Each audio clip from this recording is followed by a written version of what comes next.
სადაც გურჯაანის ნაყინია, ყველგან სიხარულია.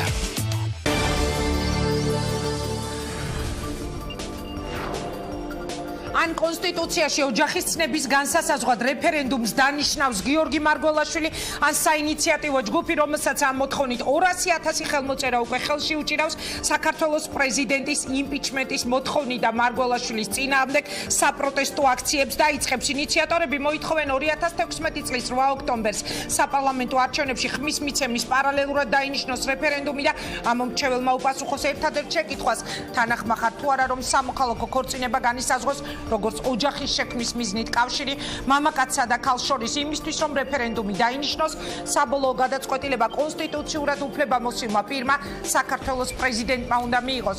თუ მარგველაშვილი რეფერენდუმის დანიშვნაზე უარს იტყვის, მას იმპიჩმენტით ემუქრებიან. როგორც ჩანს, საქართველოს პრეზიდენტზე შეტევა იგეგმება და ეს მოხდება უახლოეს პერიოდში. დავხსნით დისკუსიას სტუდიაში საინიციატივო ჯგუფის ერთ-ერთი წევრი სანდრო ბრეგაძე, ისტორიკოსი გრიგოლ გეგელია, სოსო შატბერაშვილი, მემარცხენე ალიანსის ლიდერი და ციალა რატიანი, ქალთა ინიციატივების მხარდამჭერი ჯგუფი. მე მივესალმები ჩვენ სტუმრებს. ძალიან დიდი მადლობა, რომ ხართ ჩვენთან ერთად. მინდა საინიციატივო ჯგუფის ლიდერისგან დავიწყო პასუხების მიღება. დიდი მადლობა ბატონო სანდრო, რომ ხართ ჩვენთან ერთად. მაინტერესებს რა სიტყვით, ანუ 200,000 ხელმოწერა უკვე გიჭირავთ ხელში, თუმცა სამთვიანი ვადის გასვლის გამო ცენტრალურმა საარჩევნო კომისიამ უარი თქვა ამ საკითხის დარეგისტრირებაზე. რას აპირებთ დღეიდან? მოგესალმებით. პირველ რიგში, სანამ ამ საკითხზე გადავალ, აუცილებლად მინდა აღვნიშნო ერთი რამ, რომ ძველ აღმოსავლურ და სხვა შორის ბერძნულ მითოლოგიაშიც იყო ესეთი ცნება, რომ როდესაც რაიმე მნიშვნელოვანი მოვლენა ხდებოდა, ხოლმე მიწა იზურებოდა და დღეს როდესაც ეხა არ თქვათ, რომ რესპუბლიკელები რომ ხიდაშელი როდესაც გადადგა, მიწა იძრა საქართველოში და მე დღეს დაუცველად ვგრძნობ თავს როგორც ჰაერიდან, ესევე ხმელეთიდან, ესევე აი მიწისძვრისგანაც და ვფიქრობ, რომ ეს ქალბატონი ხიდაშელის გადადგომის ბრალი არის. ეს რა თქმა უნდა ხუმრობით, მაგრამ მე მინდა აღვნიშნო ერთი რამ, რომ ამ საკითხთან დაკავშირებით ძალიან მოკლედ გეტყვით, რომ ხიდაშელი არ აპირებდა გადადგომას, არც რესპუბლიკელები არ აპირებდნენ გადადგომას.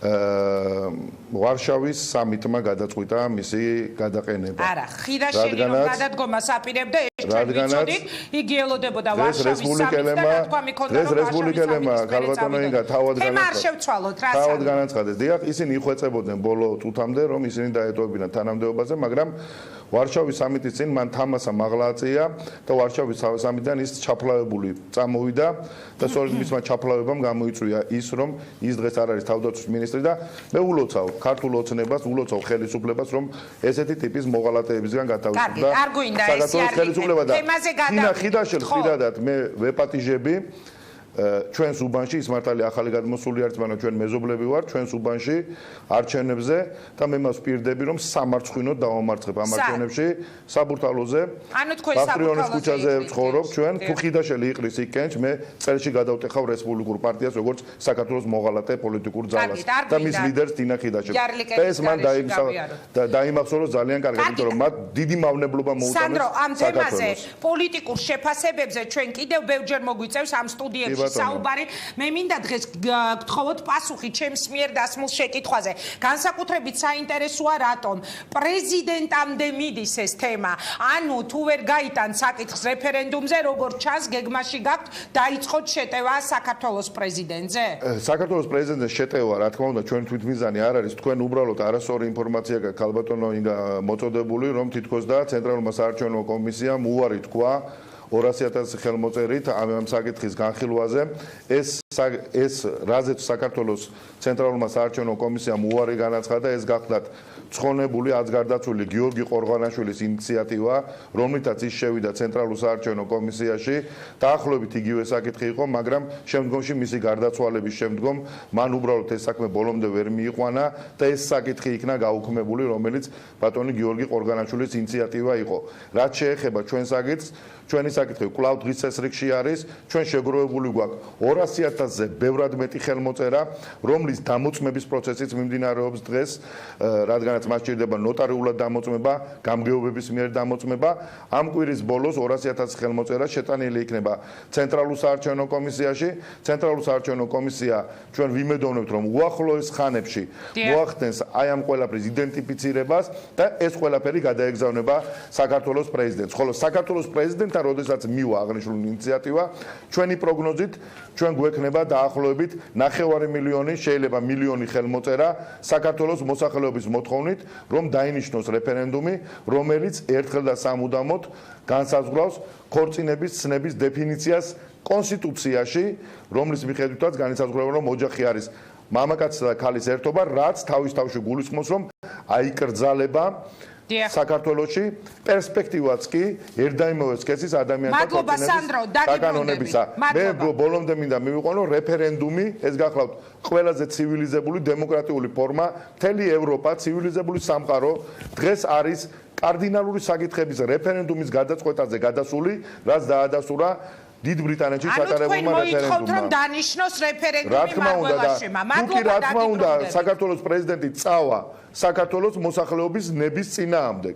თუ კი ის მოექცევა ვიწრო ქართველ მოძულე ძალების ტყვეობაში, ჩვენ იძულებულები ვიქნებით, რა თქმა უნდა, რომ ამ შემთხვევაში მოვითხოვოთ პრეზიდენტი იქნება, პრემიერ-მინისტრი იქნება, პარლამენტის თავმჯდომარე იქნება თუ ნებისმიერი თანამდებობის პირი იქნება, მისი გადადგომა, რადგანაც ნებისმიერი პირი, რომელიც მიდის საქართველოს მოსახლეობის ინტერესების წინააღმდეგ, ის უნდა წავიდეს თანამდებობაში. მადლობა სანდრო, დაგიბრუნდებით, მე კი გადმოვდივარ გრიგოლ გეგელიასთან შეკითხვით. მადლობა პირველ რიგში თითოეულ თქვენგანს, რომ ხართ ჩვენი ახალი სტუდიის პირველი სტუმრები. მე კითხვა მაქვს თქვენთან, ბატონო გრიგოლ, 200,000 ხელმოწერა უჭირავთ ხელში, არის თუ არა შანსი, რომ მართლაც 2016 წლის 8 ოქტომბერს რეფერენდუმი გაიმართოს არჩევნების პარალელურად. მოგესალმებით. მოგესალმებით ყველას. ბუნებრივია ამის თეორიული შანსი არსებობს.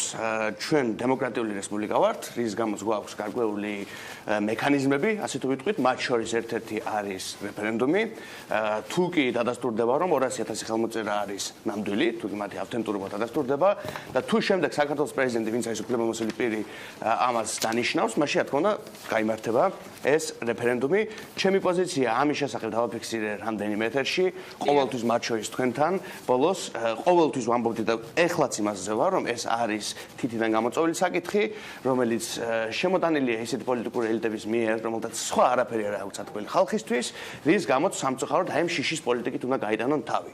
მათ არ აქვს დაბესა თქვენ სოციალურ უფლებებზე, ინფრასტრუქტურაზე, ჯანდაცვაზე, განათლებაზე, პენსიებზე და ასე შემდეგ. მათ არაფერი არ აქვს თქვენი რეალური ადამიანების რეალურ ცხოვრებაზე, ამიტომ რაღაც ერთი და იმავე სქესიან ადამიანთა ქორწინებაზე საუბრობენ. ანუ ადამიანურ ემოციებზე აგებული არის მათი საარჩევნო კამპანია, შეიძლება ვთქვა. თავიდან ბოლოს ეს შიშის პოლიტიკა და ბრეგზიტის დროს, რომელსაც ბატონი სანდრო ახსენებს, ძალიან მსგავსი რამ ხდებოდა და რეფერენდუმზეც გადმოვიდა, წამით დავამატებ შიშის პოლიტიკაზე, ბრეგზიტის დროს მაგალითად ინგლისელების იმ ნაწილს, ვინც არ იცოდა სიმართლე, აშინებდა ზოგიერთი პოლიტიკოსი, რომ აი ხა თურქეთი შემოვა ევროპულ კავშირში, რა დროსაც 79 მილიონი ადამიანი დაგვემატება ემიგრანტად. რაც არის აბსოლუტური ტყვილი, იმიტომ რომ 3000 წლამდე ამ ტემპით თურქეთი ვერსად ვერ შევა, იმიტომ რომ 30 თავი, 30 chapter უნდა შეავსოს და მხოლოდ ერთი აქვს შევსებული წლების განმავლობაში, ესენი დახუროს ლეველები, ასე ვიტყვით, კომპიუტერული თამაშის არ იყოს, ამ ტემპით თურქეთი შევა 3000 წელს ევროპულ კავშირში. იქაც იყო საარჩევნო თემა ეს ზუსტად. იქ იყო ტყილები ასე, 350 მილიონი ფუნტი, 350 მილიონი ფუნტი ესე იგი ყოველ კვირა ესე იგი გამოთავისუფლდება, რაც დაიხარჯება ვითომ სოციალურად და პირველივე დილას 24 ივნისის დილას უკვე აღიარა ბრეგზიტის ერთ-ერთმა ლიდერმა, გასვლის ლიდერმა, რომ ეს არის ტყვილი. რაც შეეხება რეფერენდუმს, ბატონი სანდრო ახსენებს რეფერენდუმს როგორც ცივილიზებულ ფორმას. მე მას დავეთანხმები თეორიულ დონეზე, მაგრამ ერთს დავამატებდი, რომ რეფერენდუმი თავისი არსით ყოველთვის გულისხმობდა არა ასეთ საკითხებზე, ან ბრეგზიტზე, არამედ როცა რაღაც იქნება. და ეს არგუმენტი იყო და დევიდ კამერონს წარუდგინეს ეს არგუმენტი, რომლის მიხედვითაც რეფერენდუმი მხოლოდ მაშინ გჭირდება, როდესაც რაღაც ახალი იქნება. მადლობა, მე დაგიბრუნდებით. 73-ში ქონდა ინგლისის, დავამატებ თქვენებად ძალიან საბად, 75-ში მაპატია ქონდა ბრიტანეთის რეფერენდუმი შესulis თაობაზე ევროპულ მაშინდელ ევროპულ ეკონომიკურ გაერთიანებაში და ეს იყო შექმნის შესახებ, მაშინ 77% თქვა კი შევალთ.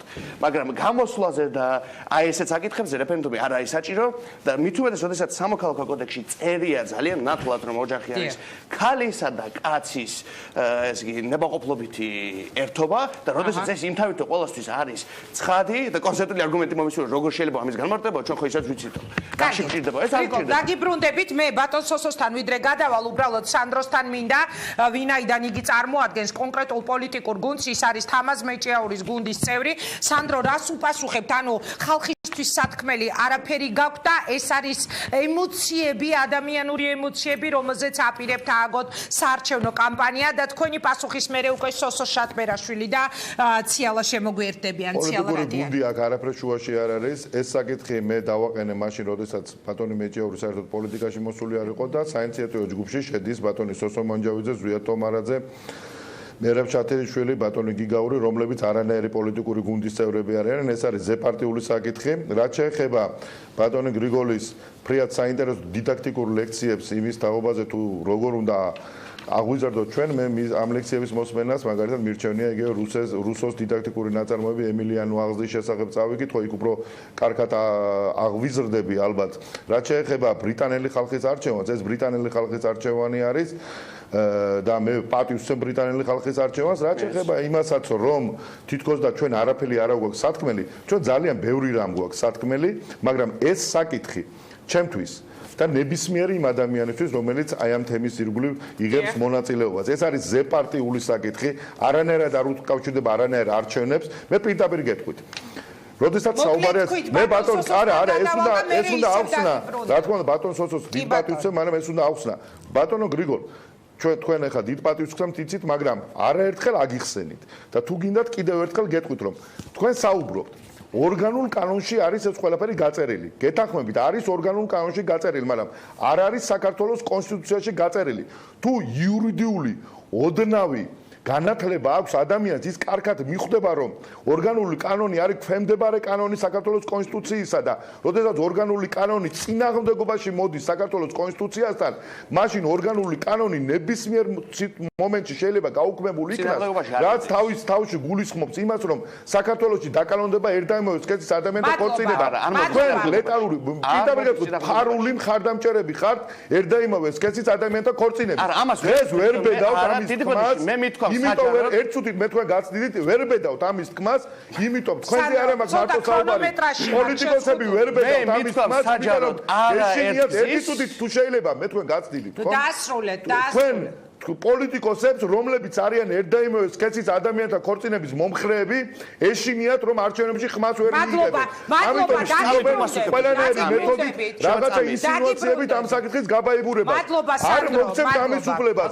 საქართველოში გარკვევლება არ დაკანონდება. როგორც არ უნდა მოიტანოთ თქვენი არგუმენტები. და გადავდივარ უკვე სოსო შატბერაშვილთან და ციალა რატიანთან გისმენთ გრიგო. ბატონო სანდრო, ეს რაღაც ხრიკი, ეს ფანდი არ გამოვა, იმიტომ რომ მე მithქვამს არაერთეთში მათ შორის ზუსტად ამ სტუდიაში რომ მე არ ვარ ერთი და იმავე სქესიანთა ქორწების მომხრე. მაშინ მოგვეცით ჩვენ საშუალება რომ აღვრძალოთ ერთ და იმავე სქესის ადამიანთა ქორწინება. კარგი, სანდრო უნდა დავასრულოთ. საერთო მიზნებისთვის ბატონო სანდრო, რაც მე გადასარევად ვიცი, იმიტომ თქვენს გარდა ლატვიაში, ლიტვაში, ესტონეთში, რუმინეთში ყველგან ხდება იგივე. მე გადასარევად ვიცი, კვირაში ვკითხულობ 5 სლოვენიაში ჩატარდა იგივე რეფერენდუმი. კი ბატონო, და ყველა მათგანი ჩემთვის გადასარევად სოფელი არის, ეს რა რეპერტუარია. სამწუხარო 200,000 ადამიანი მოვატყუეთ, მე მოუწოდებდი მათ და ვთხოვდი არ მოგეწყვეტ. სამწუხარო არის რომ თქვენ 200,000 ადამიანს აყრით ნაცად. მადლობა, მე გადავდივარ სოსო შატბერაშვილი. ერთ და იმავე სქესის ადამიანთა ქორწინების ხარდამჭერი დემაგოგია. მადლობა, მე ბატონ სოსოსთან გადავდივარ. სანდრო დაგიბრუნდები. უბრალოდ გეშინიათ რომ ეს თქვა. კარგით. მოусმინოთ სოსო შატბერაშვილი. მე მას უსვამ ეხლა კითხვას. სანდრო გთხოვ. რამე თქვა შიშის ბატონო სანდრო. ყველანაირი საკითხზე დამიფიქრე ყველანაირი აზრი. შემოხედეთ რას ადამიანებს, მეგობრებო, ბატონი სოსო შატბერაშვილი, რომელიც არის ჩვენი სტუმარი და ციალა რატიანი. ბატონო სოსო უკაცრავად გადმოდივარ თქვენთან. სანდრო, გთხოვთ, გადავდივარ ბატონ სოსოსთან. ბატონ სოსო, გაყენების საშუალებას აი ამას. სანდრო, მე ისევ დაგიბრუნდები. სოსო შატმერაშვილთან გადავდივარ. ბატონო სოსო, არის დღეს საქართველოში ის რეალობა, რომ მაინც და მაინც რეფერენდუმი გაიმართოს ამ საკითხზე, რომელიც ლამის ხელისუფლების გუნდის ერთ-ერთი მთავარი სატყივარი გახდა, თუ გავიხსენებთ, რომ ეს ღია შეხვედრებს, გახსნილ შეხვედრებს აწყობდნენ მოსახლეობასთან ამ თემით. პირველ რიგში დიდი მადლობა სტუდიაში მოწვევისათვის. მიულოცავ ქართველ ხალხს პეტრე პავლობას და მიწისძვრის შედეგად იმედი მაქვს, რომ გრევა და მსხვერპლი საქართველოში არ არის. იმედია. ეხლა გადავიდეთ საქმეზე.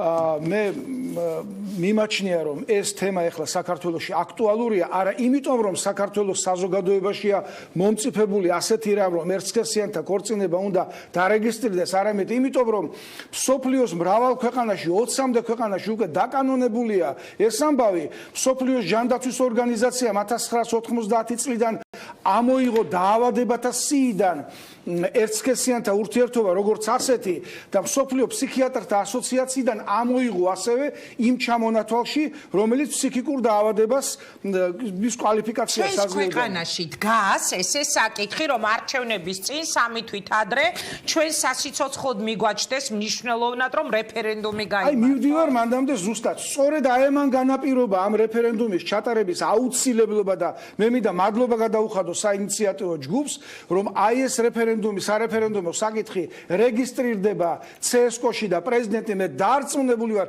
ვერ გაბედავს და ამ რეფერენდუმს ვერ ჩაშლის.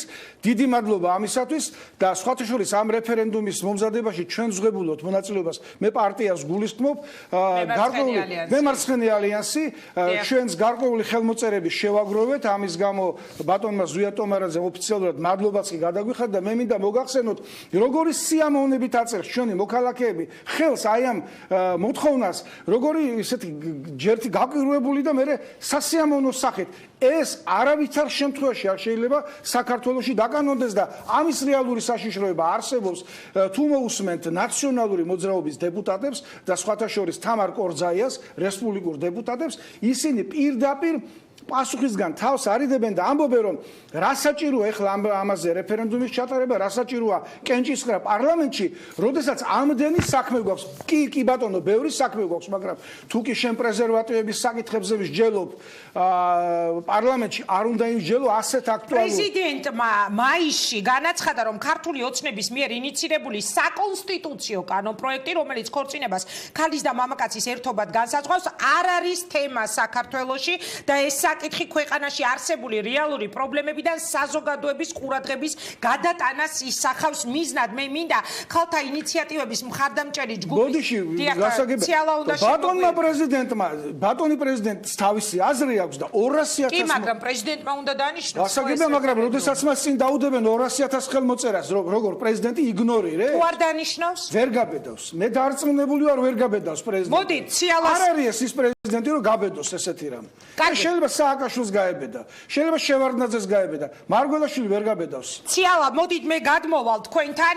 დიდი მადლობა პირველ რიგში გადაცემაში, რომ მიიღებთ მონაწილეობას. თქვენ რა სიტყვით, ანუ პრეზიდენტი უნდა მიაყენონ პრაქტიკულად კედელთან, ან ის რეფერენდუმს დანიშნავს ხელმოწერების საფუძველზე, ან იძახიან ამ კანონპროექტის და საკონსტიტუციო ცვლილებების მომხრები, რომ დაიწყება მოთხოვნა პრეზიდენტის გადაყენებით. რა სიტყვით თქვენ არის დღეს ეს მნიშვნელოვანი პრობლემა, რომ არჩევნებამდე 3 თვით ადრე ჩვენ ამაზე ვსაუბრობ. ნამდვილად არ არის მნიშვნელოვანი საკითხი ამაზე საუბარი.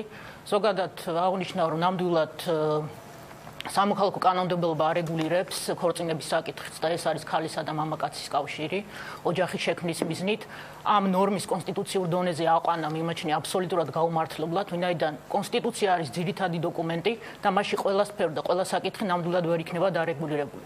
მეორე, რაც მინდა აღნიშნო, თვითონ LGBT ჯგუფს ვინმე შეეკითხა იციან მათი პრობლემები, უნდა რომ ისინი ითხოვდნენ ამ მე ყოველდღიურად მაქვს უამრავი შეხვედრა, ყოველდღიურად ვისმენ უამრავ პრობლემას, ყოველდღიურად ადამიანებს სჭირდებათ ადვოკატის დახმარება, ყოველდღიურად არის ცემის ფაქტები, ყოველდღიურად არის შეურაცხყოფების ფაქტები, ყოველდღიურად არის სახლიდან გამოგდებების საკითხი და ბოლოს საკითხი, რომლებითაც ეს ადამიანები შეიძლება დაინტერესდნენ, არის ქორწინების თემა, მე არ მეგულება საქართველოში არც ერთი გეი წყვილი, არც ერთი ლესბოსელი წყვილი, რომელიც ღიად იქნება თანახმა, რომც იყოს ეს დაკანონებული სამოქალაქო რეესტრში დაარეგისტრიროს თავიანთი ქორწინება. ესეთი უბრალოდ არ არის ქართული რეალობიდან გამომდინარე და რაღაც აბსტრაქტული შიში, რომ შეიძლება ჩვენ 30 წლის შემდეგ ამ საკითხის და განხილვა დავაყენოთ, არის აბსოლუტურად საფუძველ მოკლებული დღევანდელი რეალობიდან გამომდინარე, იმიტომ რომ დღეს, როდესაც ქვეყანაში მოქმედებს ანტიდისკრიმინაციული კანონმდებლობა, რომელიც რეალურად მხოლოდ და მხოლოდ ქაღალდზე არის დაწერილი და ყოველდღე უამრავი ძალისხმევა გვეხარჯება ჩვენ უფლებადამცველებს, რომ ამ კანონმა თავისი რეალური გამოყენება ნახოს, რომ ადამიანები რეალურად იყვნენ მუშაობს ეს კანონი, ციალა? ეს კანონი რეალურად მუშაობს. ეს კანონი მუშაობს იმ ფარგლებში, რა ფარგლებშითაც ჩვენ უფლებადამცველები, რა ფარგლებშიც სახალხო დამცველი და რა ფარგლებშიც თვითონ LGBT თემის წევრებს შეუძლიათ თუ არ შეუძლიათ. როდესაც მათ წინააღმდეგ ხორციელდება დისკრიმინაცია, საერთოდ განაცხადონ ამის თაობაზე. იმიტომ რომ ის არის დაკავშირებული სულ სხვა რაღაცასთან. ადამიანს უბრალოდ ეშინია ღიად გამოვიდეს და თქვას, რომ მას იგი არის გეი, იგი არის ტრანსგენდერი, იგი არის ლესბოსელი, ეშინია ჩაქოლვის, ეშინია მოკოლის, ეშინია დაწვის და ასე შემდეგ. როდესაც ეს უამრავი მაგალითები არის გამოუძებელი ფაქტების, იგივე საბიბერიანის მკვლელობის შემდეგ, ძალიან რთული არის ზოგადად თემთან საუბარი. და თქვენ მაშინ რით იხსნით, ციალა, რომ აი უკვე არჩევნების პარალელურად ითხოვენ რეფერენდუმის გამართვას ამ თემაზე. ბატონმა გრიგოლმა ბრძანა, რომ ეს უკავშირდება წინა საარჩევნო პერიოდს, რადგან სხვა დაპირებები არ შეუძლიათ. მე ნამდვილად ვერ შემოვიჭრები პოლიტიკის საკითხებში, იმიტომ რომ მე სხვა თემაზე მუშაობ, მე კონკრეტული ადამიანების ბედი ნამდვილად უფრო მაღელვებს იმ ადამიანებს, რომელიც გუშინ სამსახური დაკარგა, რომელმაც გუშინ დედამსახლიდან გამოაგდო, იქ მეზობელმა ცემა და ასე შემდეგ. ეს ადამიანები კი ბატონო, დაუსვით და მე ბატონ გრიგოლთან და სანდროსთან თქვენ ესეთი შემთხვევა, რომ საქართველოში LGBT თემის წარმომადგენელი ჩაეკოლოთ. მე ესეთი რამ არ მახსოვს. მათ შორის როგორ 17 მაისში ჩაქოლეს ვინმე იქ? რა ვიცი, ტაბურეტკები ტაბურეტკას რო გიჭირავს ხელში ერთია და ჩაქოლა მეორე. თქვენ ის კადრები, რომელიც 17 მაისს მიკროავტობუსში განვითარდა და არ ნახეს. საბჭოთა საქართველოს დროსაც კი, ერთი წუთით, საბჭოთა საქართველოს დროსაც კი, როდესაც სისხლის სამართლის კოდექსში პირდაპირ დასჯადი იყო მამათმავლობა, მაშინაც კი ჩაქოლვის ფაქტი მე საქართველოში არ მოდით, მოусმინოთ. სამწუხაროდ 17 მაისი 2013 წელი, ეს არის ნათელი მაგალითი. ვინ ჩაქოლეს? თუ კარგად დააკვირდებით ყვითელი მიკროავტობუსის კადრებს, სადაც გაშმაგებული ხალხი ქვებით, ჯოხებით, ყველანაირი საშუალებით ურტყავდა მიკროავტობუსს, არც ერთი მინა აღარ ჰქონდა. ავტობუსს ურტყავდა. და ფაქტობრივად ავტობუსს ურტყავდა. უკაცრავად ადამიანების გადმოთრევას ცდილობდნენ ამ მიკროავტობუსიდან. დიახ, ცდილობდნენ. უბრალოდ ვინმე? თქვენ ფაქტი გინდოდათ? ფაქტი, არა, ესეთი ფაქტი არ მინდოდა. ეს არის უბრალოდ ხალხი გადარჩა, აუცილებლად უნდა იყოს ადამიანი და ჟურნალისტი და შემდეგ სანდროს შემოვიდა. ერთი წუთით. ჟურნალისტი გადავდივართ არა ასებით განხილვაზეც ამ ერთი წუთით. მე ძალიან ბევრჯერ დამიხსნია. სანდრო, ეხავე დაგიბრუნდეთ. ბატონო? ქალბატონ ხო შეიძლება ესე იგი ქალბატონ ციალასთან თქვენ წინააღმდეგი ხართ ერთ და იმავე სქესის ადამიანთა ქორწინების დაკანონების? აი უბრალოდ მოკლედ მივაწვოთ კი ან არა და ეჩემთვის გასაგები იქნება. კი ბატონო, მე მაშინ ცოტა პატარა რეზუმეს გავაკეთე, ამასთან მოკლე პასუხი მითხრა. არა, კი არა, ჩვენ უფლებადამცველებმა გავავრცელეთ ერთობლივი განცხადება, სადაც კატეგორიულად გავემიჯნეთ და არ ვეთანხმებოდით ერთ-ერთი აქტივისტის მიერ შეტანის საკონსტიტუციო საქმეს. ანუ არ ვეთანხმებოდით. ეს არის ჩვენი პოზიცია. აი თქვენ წინააღმდეგი ხართ? არ ვეთანხმებოდით, ხო ნიშნავს რომ წინააღმდეგი ხართ ერთ და იმავე სქესის ადამიანთა ქორწინების დაკანონების? მე განვაცხადე რომ არ ვეთანხმები. კარგი, სანდრო, დიდი მოდიში, გადმოვდივართ სტუდიაში. ჩვენ გვაქვს დარჩენილი. აი, ეხლა გაჭერდით, ეხლა ძალიან გთხოვთ. არ ვეთანხმების სხვა არის და წინააღმდეგობა სხვა არისო. ამათ ყველას უნდათ ამის დაკანონები. არა, მე არ აი, ამაშია ზუსტად თელი საქმე. უბრალოდ ხალხს, მოსახლეობას, როგორც ბატონი გეგელი ათყვილებს ეხლა და ცრუობს. დიდი ბოდიში, ჩვენ 90-იდან ყველას. დიდი ბოდიში, სანდრო, რეჟისორს ხომ რომ დამეხმაროს. ხმების კონტროლში მართლა ხოთ. დიდი ბოდიში. სანდრო, არა, ესე ნუ გაუთიშავთ, ესე უხეშად, უბრალოდ გავიყვანოთ. სანდრო, მოусმინოთ ეხლა გრიგოლ გეგელიას და მე ერთი კითხვა უნდა დავსვა, რომელზეც თითოეული თქვენგანის პასუხს მოვისმენ და დასასრულისკენ უნდა წავიდეთ. გისმენთ გრიგოლ? ბატონო სანდრო, ძალიან მოკლედ და მარტივად არ გირჩევდი და იმ პიროვნული კარტით თამაშს, იმიტომ რომ მე ჩემს ასაკში ბოლო 5-6 წელია ვარ პოლიტიკურად აქტიური, ყოველთვის შეხედულებები მაქვს. ყველა ჩემი შეხედულება ყოფილა საჯარო, ყველა მათგანი არის Facebook-ზე, მე დამიწერია წერილები უამრავ სხვადასხვა გამოცემაში, მე ვიცავ თავისუფლებას, თანასწორობას, სოლიდარობას, კანონის უზენაესობას და მე ჩემთვის მნიშვნელოვანია დემოკრატიული მექანიზმები. თქვენი ბიოგრაფია ამასთან შედარებით გაცილებით უფრო განსხვავებულია, ამიტომ ძალიან გთხოვთ, ქართულ ხალხს ვინ ატყუებს და რამდენი წელი ამაზე ნუ ვილაპარაკებთ, რომ შეიძლება ეს დასრულდეს მოდით, მე არასასურველი შედეგები. მომისმინეთ, მომისმინეთ. მოყოლებული თქვენ 1000 თქვენ ზვიადისტიც იყავით, შევანაძისთანაც მუშაობდით ერთ უწყებაში. დიდი ბოდიში ძალიან გთხოვთ რა. ძალიან გთხოვთ. მე მთელი ჩემი ცხოვრება ვემსახურებ ჩემს იდეალებს. სანამ მიკადრებთ ბატონო სანდრო. დიდი ბოდიში გადავიდენ. დიდი ბოდიში ძალიან გთხოვთ ორჯერ ნაციონალური მოძრაობის ორჯერ ნარჩენებში გეშლებით. მე არავის არ მეშლებით, არავის არ მეშლებით. თქვენ გეშლებით მე ვიღაცაში. მე არასდროს არავინ ბოდიში დავავატეთ. მე არასდროს კითხვა უნდა დავსვა, რაზეც ბოლო პასუხს მოვისმენ და უკვე ძალიან მაგარი ეთერი იწყება. TV პირველზე გიორგი ისაკაძის, ასე რომ მე ქრონომეტრაჟი სუსტად უნდა მე მთელი ჩემი ცხოვრება ვსულო დავწერო წერილები. ეცა მაცადეთ საუბარი შეიძლება. სანდროს ხმა. ბატონო სანდრო, ეცა მაცადეთ შეიძლება. კარგი. ეცა მაცადეთ. ნერვები დაიოკე.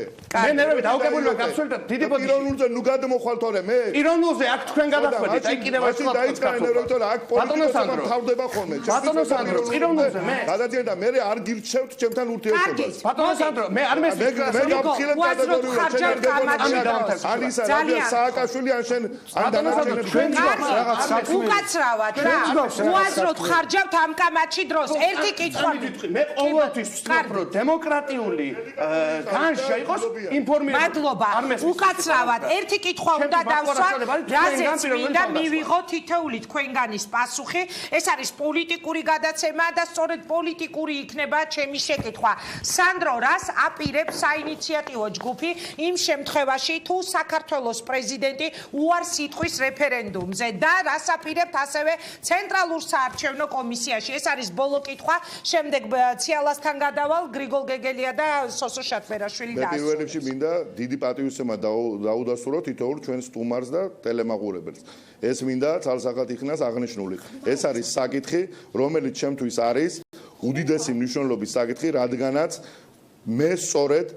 ზნეობრივი მორალური და იმ პრინციპების გამო რომელზეც მაქვს საუბარი სწორედ ამიტომ გადავდექი თანამდებობიდან წამოვედი თანამდებობიდან რადგანაც მე იქ დავინახე ფარისევლობა მე კიდევ ერთხელ გავიმეორებ ძალიან დიდ პატივს ვცემ იმ ადამიანებს რომლებიც იცავენ LGBT ადამიანის უფლებებს და ღიად აცხადებენ რომ სურთ ერთ და იმავე სქესის ქორწინების დაკანონება რადგანაც ისინი ღიად გამოხატავენ თავიანთ მოწაზრებას მაგრამ ამ სტუდიაში არ ხედან ესეთი ადამიანები, მაგრამ პოლიტიკურ შარლატანებს, ადამიანებს, რომლებიც ქართულ ხალხს ატყვილებენ და რომლებიც რეალურად ცდილობენ და აგრებული აქვთ ვალდებულებები უცხოეთში, რომ მათ უნდა დააკანონონ ერთ და იმავე სქესის ადამიანთა ქორწინება და დღეს გვეუბნებიან რაღაც პოლიტიკური ინსინუაციებით, რომ ეს არ არის პრობლემა, ეს იცით რა არის, აი მომავალში განსახილველი არის, ესეთი ადამიანებს საუბრის უფლებაც არ აქვთ. რადგანაც საქართველოში, რომელიც არის ქრისტიანული ქვეყანა და რომელიც არის მცირერიცხოვანი ქვეყანა აღნიშნული ქორწინების დაკანონება იქნება ერის ტრაგედია ეს იქნება ჩვენი ერის წინაშე გამოუსწორებელი შეცდომა რომელიც შეამცირებს შობადობას რომელიც გამოიწვევს სერიოზულ დემოგრაფიულ კრიზისს ამიტომ ქართველი პატრიოტები ადამიანები რომლებიც მზად ვართ ჩვენი ერს არა იმისთვის რომ რომელიმე უმცირესობა დავჩაგროთ ადამიანი რომელიც ჩაგრავს უმცირესობას ის ვაჟკაცი არ არის ადამიანმა ყოველთვის უნდა დაიცვას დაუცველი მაგრამ ჩვენ არც პრეზიდენტს არც პრემიერს და არც არავის არ მივცემთ იმის უფლებას რომ ქართველ ერს თავზე მოახვიოს გარყვნილება ქართველ ერს დაუკარგოს ის ტრადიციები რომელსაც გადავაყენებთ კი არა საერთოდ ისეთ კრიზისს გამოუწევთ რომელი კრიზისიც გადაიყოლებს ყველა იმ ადამიანს, რომელიც ფარისევლობით მოდის ხელისუფლებაში და რომელიც საქართველოს მოსახლეობას აკურებს. ეს იყო სანდრო ბრეგაძე, თამაზ მეჭიაურის გუნდი. მადლობა, მე თქვენ გემშვიდობებით. ციალა ძალიან მოკლედ უნდა მითხრათ, როგორ ფიქრობთ, არის დღეს საქართველოს მოსახლეობაში ამ რეფერენდუმის ჩატარების განწყობა. და თქვენ პრეზიდენტის განცხადებებიდან გააქვთ ამის მოლოდინი, რომ რეფერენდუმს დანიშნავს? ცოტა რთული საკითხია, მაგრამ ნებისმიერ შემთხვევაში, როდესაც ესეთი ნებათაღელვა მოყვება ასეთ საკითხს, მე მიმაჩნია, რომ ქვეყანაში უფრო მეტად მოიმატებს ჰომოფობიის და ტრანსფობიის დონე და ეს პირდაპირ აისახება LGBT ჯგუფზე. ისევ მათ წინააღმდეგ მოგბრუნდება რეალურად, იქნება თავდასხმები და ამაზე პასუხისგებლობა ალბათ უნდა აიღონ იმ პირებმა, ვინც ზოგადად ეს საკითხი დღის წესრიგში შემოიტანა. მადლობა გრიგოლ, თქვენ რა სიტყვით, ანუ პრეზიდენტი, რომელიც თუ არ დანიშნავს, მას მოუბრუნდება წინააღმდეგ. პირველ რიგში ძალიან მოკლედ ვიტყვი, რომ მე უნდა თქვა 2 წუთი მაქვს, სულ თითო წუთი უნდა გადავანაწილო თქვენს. ვიმეორებ უკვე მე ასეთ, მე არა ვარ ერთი და მეორე სქესიანთა ქორწინების მომხრე, მაგრამ მე ვარ უკლებლი ყველა უფლების დაცვის მომხრე. საქართველოს ყველა მოქალაქე ბუნებრივია თანასწორია კანონის სიაში და უნდა ქონდეს ყველა სხვა უფლებების დაცული, მაგრამ ეს არ გულისხმობს ქორწინების მხარდაჭერას. მე ვფიქრობ, რომ ამას არ უნდა მივევხროთ და ამაზე საუბარი არც უნდა იყოს და იმასაც ვფიქრობ, რომ ამაზე საუბარი არ არის, რომ არა ბატონი სანდრო ბრეგაძე, ბატონი დიმიტრი ლორთქიფანიძე და სხვები არ არის არ მოუთხოვია და დავამატებ, რომ LGBT თემა წერილიც კი გამოსცა, სადაც თქვა, რომ ისინი ასე რაღაცას არ ითხოვენ, ერთმა ადამიანმა მოითხოვა და 5 და 6 და 10 და როგორც ჩანს 200.000 მიეცა ამაზე 200.000 არ ვაბრალებ, იმიტომ რომ ისინი სიცუეშენი შეყვანილი, მაგრამ პოლიტიკოსებს მიეცათ საშუალება ეს გამოეყენებინათ საკუთარი ქულების დასაწერად. დიდი მადლობა. ეს დავამატებ, მე არ ვთვლი, რომ ეს თემა არის ჩვენთვის ყველაზე მთავარი პოლიტიკური თემა და მინდა რომ პოლიტიკოსები მithვედეს, აი მემარცხენე ალიანსი ქვია ბატონის პოლიტიკურ პარტიას და ერთ მემარცხენე თემაზე არ გამიგია მისი პოზიცია, აი ამაზე მესმის. მე მინდა რომ დაიწყოს ნამდვილი პოლიტიკა. დიდი მადლობა, მე გრიგოლ გეგელიას ვემშვიდობები. რა სიტყვით ბატონო სოსო, ანუ ველოდოთ საქართველოს პრეზიდენტის წინააღმდეგ პოლიტიკურ დაპირისპირებას მისი გადადგომის მოთხოვნით? თქვენგან ვინც მხარს უჭერს, რომ ეს რეფერენდუმი ჩატარდეს? თუ პრეზიდენტი უგულველებს 200.000 ადამიანის ხელმოწერას და ნებას, მაშინ ეს იქნება მისთვის გამანადგურებელი პოლიტიკურად. რაც შეეხება ამ რეფერენდუმის ჩატარებას, ეს არის აუცილებელი, რადგანაც ამას წინათ ვინმე ადვოკატმა გიორგი ტატეშვილმა არ ვეთანხმებით თუ ყველა ამბობს გარშემო. არა, ერთი წუთი. მაცაცოდ აღარ ვიდებათ გრიგოლ უფრო საკაცის გადაცემა იწყება. ერთი წუთი. კარგით. ერთმა, მაგრამ მას შეიტანა საკონსტიტუციო სასამართლოში მაცაცოდ წოდებულმა პიროვნებამ და ჩვენი საკონსტიტუციო სასამართლოს შემადგენლობა, რო ვიცი, ანტიქართული, ანტიხალხური, ანტისახელმწიფოებრივი არ არის გამორიცხული, რომ მათ დააკანონონოს და ეს გამოიწვევს აი ამ ორგანულ კანონში 36 მუხლის გაუქმებას და ამით ასე თუ ისე დაკანონდება ეს. ანუ პრეზიდენტის წინააღმდეგ იგეგმება რამე თუ იგი არ წავა რეფერენდუმს? რა თქმა უნდა, თუ იგი 200.000 ადამიანის ხელმოწერას უგულებელყოფს, ეს ჩვენ კი არ დავგეგმავ და ვინმე კი არ დაგეგმავს. ეს მოხდება უბრალოდ ხალხის მოთხოვნით. დიდი მადლობა, მე უნდა გისურვო წარმატება, საინტერესოა რომ ჩვენს ქვეყანაში არჩევნებამდე 3 თვით ადრე განვიხილავთ ამ თემას, თუმცა ფაქტია, საინიციატივო ჯგუფი ამბობს, რომ ისინი ამ 200.000 ხელმოწერას ან მიიყვანენ რეფერენდუმამდე, ან დაიწყება გიორგი მარგველაშვილის წინააღმდეგ უკვე საპროტესტო გამოსვლები. მე ვემშვიდობები ჩვენ სტუმრებს, მათ წარმატებას უსურვებ და კიდევ ერთხელ გეტყვით, რაც შეეხება პრეზიდენტს, იგი გუშინ ბაბუა გახდა, მის ქალიშვილს შვილი შეეძინა. მე მას წარმატებას უსურვებ და ახლა ყველაზე მაგარი წუთები მაქვს ეთერში, რადგან უნდა წარმოგიდგინოთ ბიზნეს კონტრაქტი და მისი ავტორი გიორგი ისაკაძე დღეიდან, ყოველ დღე ორშაბათიდან პარასკევის ჩათვლით ისაკაძის გუნდი TV პირველზე დილის 9-დან 12-ის ნახევრამდე საქმიანი დილა, 3-დან 4-მდე ბიზნეს კონტრაქტი და 7-ის ნახევრიდან 7-მდე ისევ ბიზნეს კონტრაქტი პარასკევსკის სულ ისაკაძე. თუმცა ამ გამხსნელ დღეს მაყურებელს საყვარელ გადაცემას თავად პროექტის ავტორი წარუდგენს. კეთილი იყოს შენი ფეხი გიორგი ჩვენს ახალგაზრდა და თავისუფალი ტელეკომპანიის ეთერში და გისურვებ ძალიან დიდ წარმატებას. რას გვეტყვი და მე სტუმრებს ერთად დაგემშვიდობებ. თავისუფალ ტელეკომპანიაში თქვენ და თქვენმა კოლეგებმა მოახერხეთ, რომ არასრული 6 თვის განმავლობაში სრულიად პოლიტიკური ელიტა მიიბით. ეხლა დროა ბიზნეს ელიტის, ასე რომ ჩვენ ვიწყებთ, დღეს დილით უკვე დავიწყეთ, მაგრამ ბიზნეს კონტრაქტი შემოდის ეთერში და დროა რომ TV პირველზე მოვიდნენ პირველები ბიზნესში, ასე რომ ჩვენ პირველ ნაბიჯებს ხოდ ეხლა ვდგავთ. წარმატებები, მე მაყურებელს შევახსენებ, ჩვენ ერთმანეთს 4-ზე ვხვდებით.